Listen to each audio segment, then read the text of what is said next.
What is up guys, I'm KBHD here, and this is the HTC One. It's a pretty awesome phone. If you guys haven't already seen the reviews, I'll include my link to my review as the first link below the like button on this video. But on the back of this phone, there's a pretty interesting badge. It says Beats Audio. And it's actually become one of the selling points of this phone. It's actually one of the most important things about this phone, at least the speakers themselves are. So, without any further ado, this is Beats Audio explained. So to be honest, Beats Audio itself isn't actually the most technically difficult thing to explain in the world or the most difficult thing to understand, but there is so much misinformation already out there about Beats Audio, particularly because of word of mouth and Best Buy stores, which I'll be talking about in a second, that it kind of needs to be explained. Now, a lot of people already know about Beats by Dre headphones. Those are a pretty much separate entity, but Beats has partnered with HTC and HP to create devices like HP laptops and HTC phones that have Beats Audio built into them. What exactly does that mean? Well, besides all the marketing BS about how it's supposed to be the exact representation of what the artist wants you to hear in terms of sound quality, this is the most technical video that we could find, that you can find anywhere on the internet, of what exactly Beats Audio is in a smartphone or a laptop. Let's review.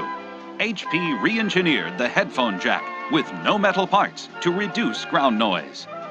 The discrete headphone amp improves stereo separation and is more powerful than MP3 players and other notebook computers. The dedicated audio island isolates the audio components on the circuit board, minimizing digital interference. Pressing Function B on an HP notebook with Beats Audio will deliver music to your ears via the headphones or speakers. Exclusive to HP notebooks, these machines have been redesigned from the outside in to deliver the ultimate notebook audio experience with Beats Audio. So the first ones on that list are overall nice touches. They're actually pretty decent things to have when you're talking about audio, especially a dedicated amp to drive higher powered headphones and for better stereo separation, etc. That's pretty decent. But it's really all about that last point. When you consider Beats Audio and the difference it makes versus other devices that don't have Beats Audio, it's all about the Beats Audio profile, which is basically an equalizer. To understand Beats Audio, you have to understand what an equalizer is. So an equalizer, basically, human hearing can already hear between about 20 hertz and 20,000 hertz. Those are the frequencies of vibrations that we can pick up with our ears. 20 hertz being the lowest of the low basses and 20,000 hertz being the highest of the highs. And an equalizer, when you apply it to any sort of form of audio, can sort of enhance certain portions of that audio to make it stand out more from the others. So if I boost the audio at 15,000 hertz, you're going to hear that portion stand out a lot more than the other notes that aren't in that frequency. So devices with Beats Audio built in actually have two audio profiles or two equalizers built in.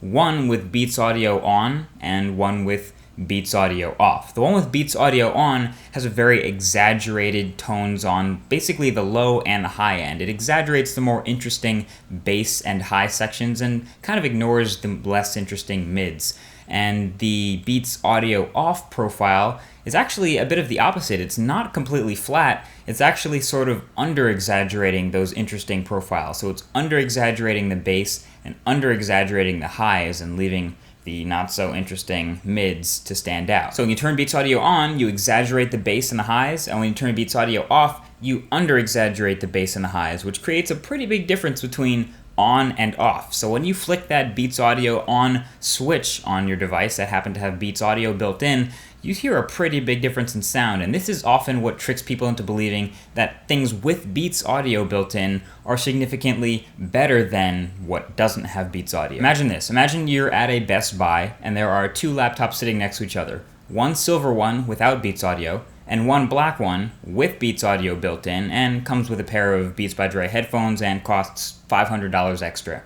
The person who wants to sell you the laptop is going to bring you to the one with Beats Audio and is going to tell you, hey, listen to this track with Beats Audio turned off. You're going to listen to it. It's going to sound a little bit dull because of that weakened profile. And then he's going to turn Beats Audio on and you're going to get that strengthened profile and you're going to be blown away because that laptop with Beats Audio turned on sounds great. You didn't even have to touch the laptop in the silver section. You're already convinced it's going to sound bad because it doesn't have Beats Audio. That's how they get you. That's how they sell you on buying a laptop that does have Beats Audio built in. You didn't even have to listen to the one that sounds just fine over there because you're convinced it sounds weak, like the weak section profile in the Beats Audio laptop. So yeah, when it comes down to it, Beats Audio is less about the physical differences inside of the phone, less about that amplifier, and more about that equalizer. And most people don't realize it, but there are a lot of equalizers in between the studio making the sound and your actual ears. Your headphones, for example, have their own equalizer. Very few pairs of headphones are perfectly flat and accurate. Most of them are going to exaggerate some sounds here or there, and that's where you get another form of an equalizer. Beats by Dre headphones themselves have a slightly uneven frequency response. If you look at the frequency response chart for a pair of Beats by Dre headphones, you'll see that they respond much more powerfully to lower basses and higher highs, and they don't really emphasize the mids as much. So when you combine, very, very bass-heavy headphones with very, very bass-heavy amplifier, you're going to get a really bass-heavy sound, and that's what's going to impress people and make them think that things with Beats Audio sound great. I actually was listening to my ATH M50s with the Beats Audio turned off on the HTC One, and it sounded pretty good. But again, that's with the headphone jack built in. I think the speakers on the front sound phenomenal when you have Beats Audio turned on or off. It's just about the clarity and the volume that you get that changes. But it definitely depends on the device you're looking at. Definitely be wary of people trying to sell you stuff because it has Beats Audio. Just have a listen to other stuff around you first and decide if it makes enough of a difference for you. So the overall message of this video is don't get tricked into buying something just because it has Beats Audio built in.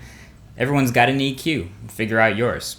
Either way, that's been it. Thanks for watching this video. I'll leave a video response right below of one of my previous videos where I compare a pair of Beats by Dre headphones that cost hundreds of dollars more than a pair of Audio-Technica headphones, and the results may be really impressive to you. So that'll be linked below the like button or as a video response or whatever I happen to do below.